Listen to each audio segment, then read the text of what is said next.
Hello, my friends. This is Sebastien back again. Collector, reseller, thrifter, and I'm going to do a little sales video on some recent sales. But first off, I'm going to be featuring a couple art pieces that sold, then books, and then clothing. But first off, I'm going to share a few personal pickups. This was a Chanel catalog book I picked up in an eBay auction. I want to say I paid about $25. I mean, it's more for my personal collecting. That late '80s kind of power style for Chanel. It's kind of fun. But that's a cool one. And I don't have too many other vintage luxury catalogs, so it's kind of fun to pick those up. These are, I can't remember exactly when, I think early mid '80s. American Vogues. They're not worth a ton. Also picked up in an eBay auction. These are going to be more because I haven't really looked through a lot of 80s Vogue. So it's just not near I ever collected much. So it'll be kind of fun to just dive into that material, the advertising, the various photographers and models of that era. This is a really neat one. This is a 1975 Paris Vogue. I really love vintage Paris Vogue. I also do like, and I'll have it in the video here, some of the Paris Vogues from like the 2010s. It's a really nice era for them, I feel like. This is the oldest Harper's Bazaar I've gotten. This was also one in an eBay auction, and this one's from 1937. And the cool thing about it is it features a cover. One of the many cool things about it, in my opinion, it features a cover by Cassandra, who is a French graphic design artist. And actually, also in this video, I did sell one of his posters, like a vintage. Well, it's a repro poster, but it's an Art Deco image. So, but yeah, that's some of the recent pickups from more my personal side.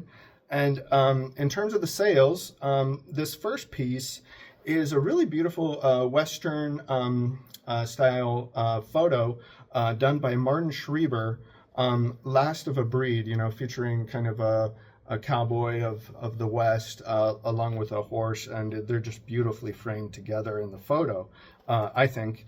And that one sold for $95 on Facebook Marketplace.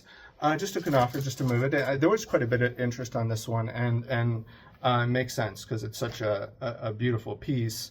And that one I paid, I think I got it originally for about $10 from Goodwill. Next is, like I was talking about, the North Express Chemin de Fer repro poster, Art Deco style. It was made, I think, in the 20s by the artist Cassandra, that French graphic design artist. And that one sold at the list price, $74.99, and it cost about $10. I don't remember exactly, but I think it was around there.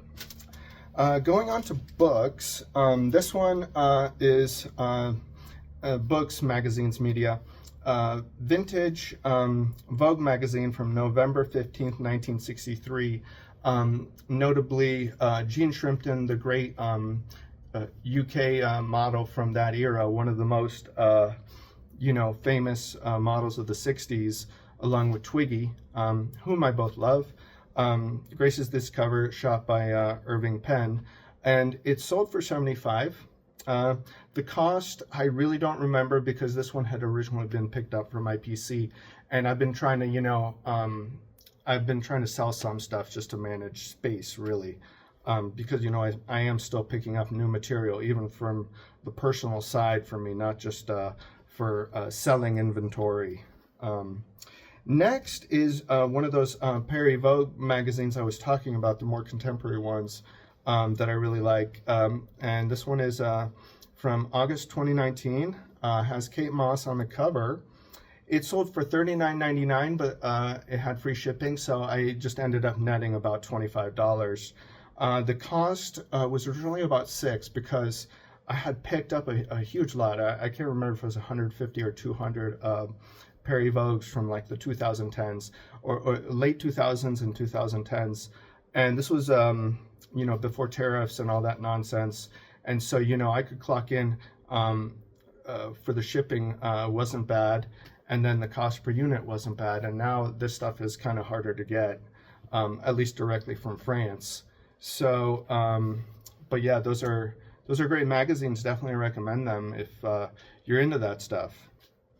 Next, oh yeah, this one was very interesting to me because I thought it might take me a very long time to sell. It's a vintage book on the Indian-Russian artist Sviatoslav Roerich. And you know, I probably just butchered that name. No disrespect meant, obviously. It sold for $75, which was the list price, and it cost about $250. And it really was surprising that it sold that fast. I mean, it's a nice surprise. Oh, and I should mention that was a Russian edition. So, wait, yeah, it was Russian. But yeah, that was a very cool sale. Next, this is an artist I like a lot, Morris Louis, The Complete Paintings. He was an abstract color field artist. And I took an offer for $90 on this one. You know, that was the lower end of the comps.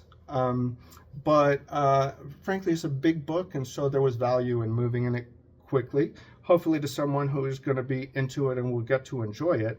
And it didn't cost much either. It cost about $250. Next is Retour aux Étoiles, which is a vintage French astrology book. And I really just show this one because astrology, occult, this kind of stuff can sell well, especially if it's vintage.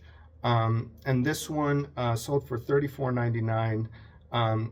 It was given to me for free in a large collection from actually one of my dad's friends, who sadly it was his wife's, and his wife was a very interesting person. Her book collection, which a lot of which he passed to me, included, she had high training in philosophy, you know, so I don't think she got a PhD, but she went up there, you know, so she had a lot of interesting philosophy books, like rigorous material. And then there was also a very interesting mix of all this astrology and occult stuff. And I'm always like, and those books are very interesting. And it's always interesting that we're always looking for frameworks, you know, to help us understand this world, which is, you know, in a lot of senses, it's very chaotic and hard to comprehend. So we're, you can see there's like the more like grounded logical philosophy, and then you're going more into more abstract and maybe mystical stuff with astrology. It's just interesting. So anyways, so I've been working through selling through some of that, because a lot of those kind of books, while they can sell well, can be very long tail. So they take a long time to sell. So you have to be okay with, you know, storing them and things like that. So that's always the cost that must be priced in. Even if something is free, it is costing you to hold it. There's a price to holding, which is sometimes why, even if something was very cheap for someone to acquire, they will charge you maybe a premium to be selling that item when, because, you know, it's, there is a cost, and you ultimately do want to get paid for the time and effort that you had in, you know, acquiring, storing, all these things, you know, listing. Next is Todo Mafalda, which is a vintage Argentinian comic strip by Kino, and apparently it was very popular. This one sold for $34.99, and it cost about $2. And I have a second copy, and I do really kind of want to read through some of these because they do look fun, nicely drawn. So he must have been a very popular artist, especially in Spanish-speaking countries. Next, oh, this is one of my favorites, is Pierre Bear by Richard Scarry, and it's the first A edition, Little Golden Book, from 1954. And so for the Little Golden Books, if you didn't know, the way to often identify whether it's the first printing is in the back, and you kind of have to lift the back cover, and on that inside towards the spine, you'll see the lettering. And if it says A on there, that means it's the first one. So, you know, then it goes on down the alphabet. So yeah, this one sold for $74.99. And the reason it sold for that high is because the condition is very good. And it originally cost me $25 because I had bought this for my PC. when I had the idea of, I want to collect all the older vintage Richard Scarrys. And I love his work so much. I grew up with it, and it's so fun and whimsical. And it's kind of cool that older period, which has a certain stylization, is very different from, or pretty different from his a bit later stuff, starting in like the 60s and 70s, where it became more 2D and illustrative, whereas these older ones have a more painterly 3D modeled look to them. I love both. I think they're both great. So yeah, that was a cool one. Next is a lot of 16 French Elle magazines from the 1950s. That sold for $199, and the cost, you know, if I had to average it out, was probably about $5 per issue for me. So it's not like I made a ton of money on these. These had also originally just been acquired for my own collecting interests and personal collection.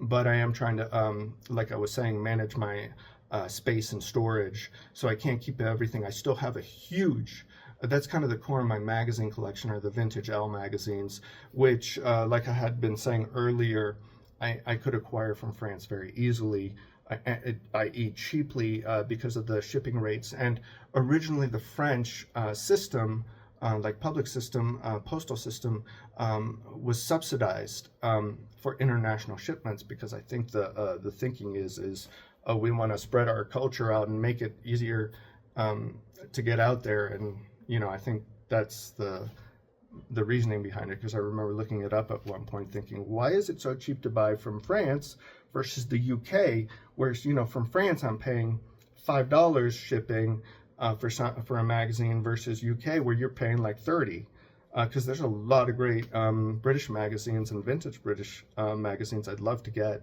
but I can't really make it make sense, you know, with the finances a lot of times. Now that's all the books and media, and onto clothing. This is a Patagonia Nano Quilted Puffer jacket, men's XL. Sold for $79.99, cost about $18. These are really great because they sell pretty fast, very liquid. It's a good brand. You just want to, you know, even some people would be like, yeah, paying up $18 for that. They wouldn't want to do it. I understand, you know, because we're all working under different metrics and frameworks. But for me, it's good. I don't mind, so long as I'm working within my budgets.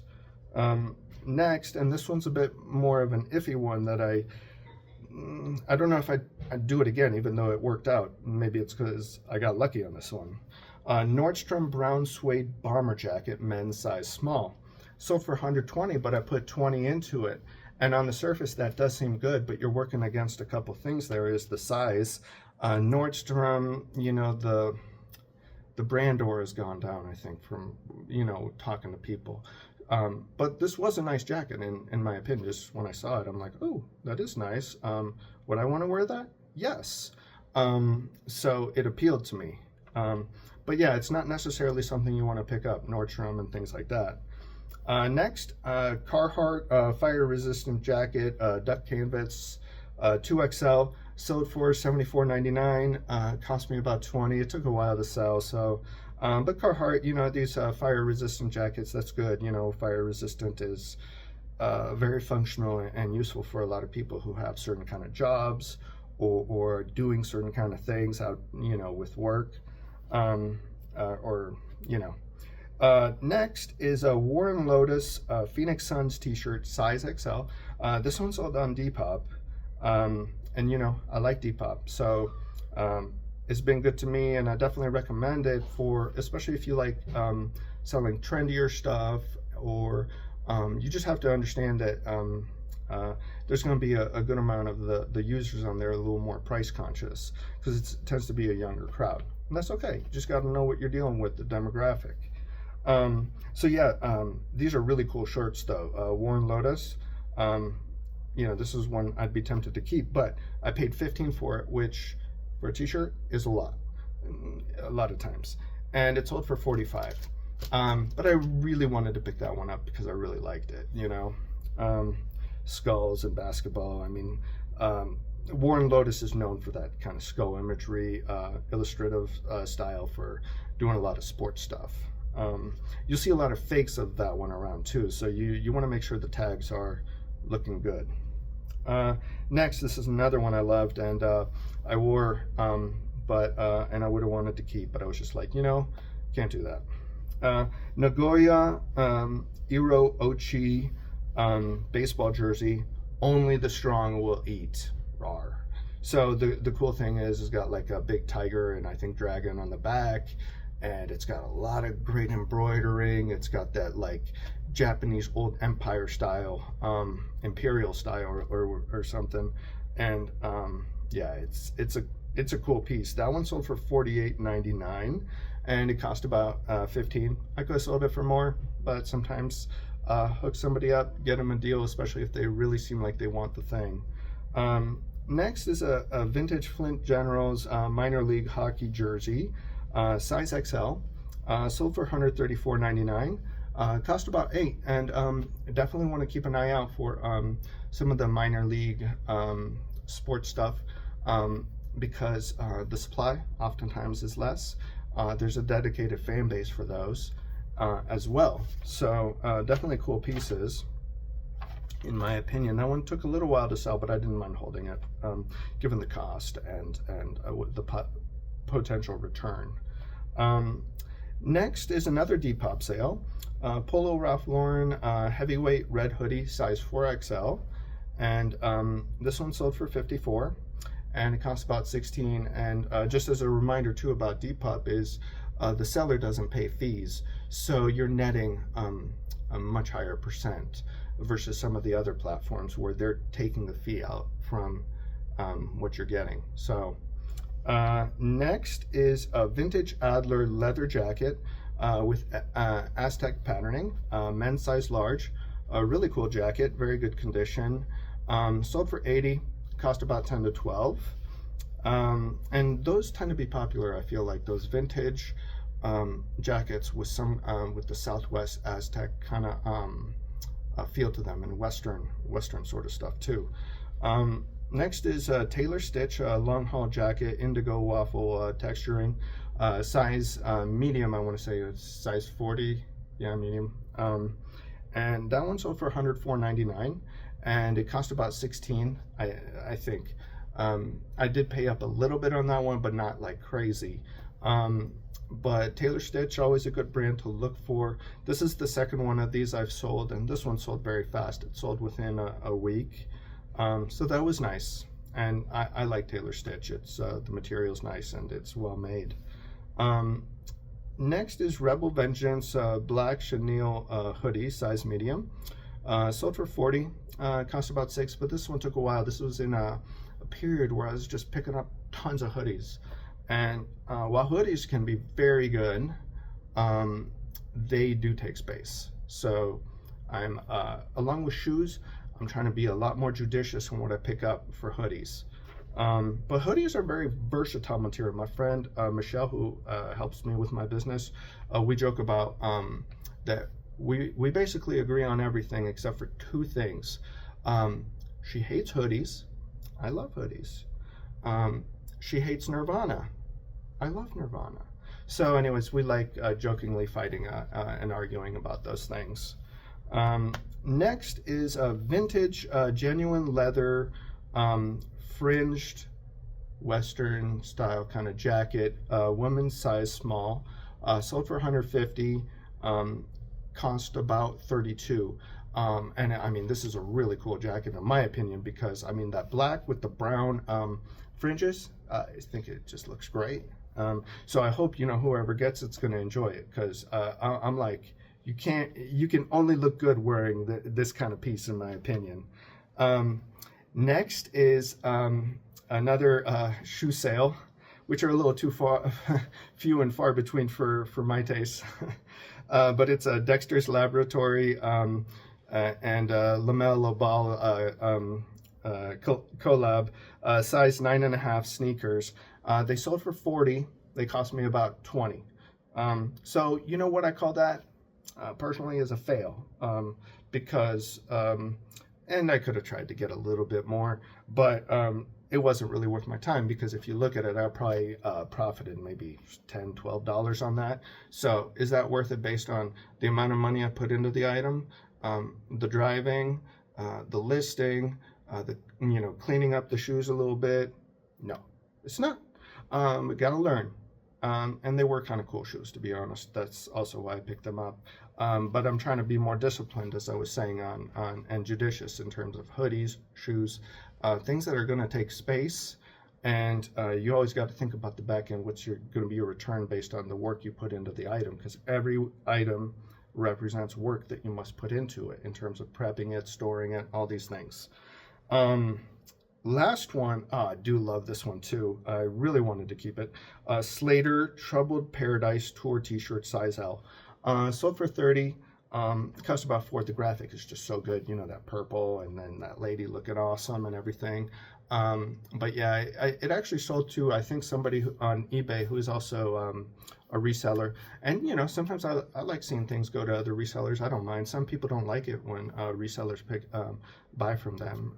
They almost are like, are you trying to get one over on me? I'm like, dude, if I can pass somebody to another, whether they're a reseller or just a regular person, I don't mind, because I'm like, maybe they're a collector too, and they might enjoy the item from the personal side for themselves, or they'll resell it and be able to make more money. And I'm like, you know what? That's okay. I'm happy if other resellers can buy from me and even flip from something I sold them. I'm like, good. That means I provided value and you were able to do something with the object that helped serve you. So anyways, that's just my philosophy on it. I just always think it's interesting how people view other resellers. I'm always like, I always want to work with other resellers. I think it's cool. It's kind of a brother and sisterhood. So anyways, yeah, that's some of the recent sales. I've also, continuously picking up stuff. So I'll do another show and tell soon. I really do love doing the show and tells. It kind of channels my inner child where, going back to grade school where you'd show some little thing and you're like, oh, isn't it amazing? And everyone else is like, whatever. But it's fun. So yeah, I hope you guys have a good one. And, always remember, keep having fun. Bye.